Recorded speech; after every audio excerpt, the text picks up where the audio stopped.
Hi, I'm Siddhartha. Hi, I'm Sahiti. We are from School of Planning and Architecture, Vijayawada. We have come to the IIITB to do an architectural case study.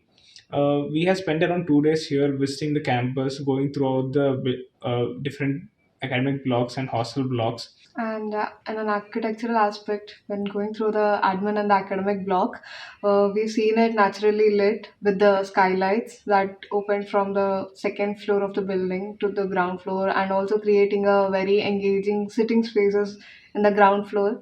And in the Ramanujan block, having the double heighted spaces and openings for every classroom being naturally lighted. And also the indoor shuttle court was also Yeah. very impressive. Including a sports Uh, activity within an yeah. academic block was impressive. It was a student friendly atmosphere in the campus, and interaction with the faculty here was also very helpful for us. Even they had their inputs regarding the campus, which are helping for us through our case study.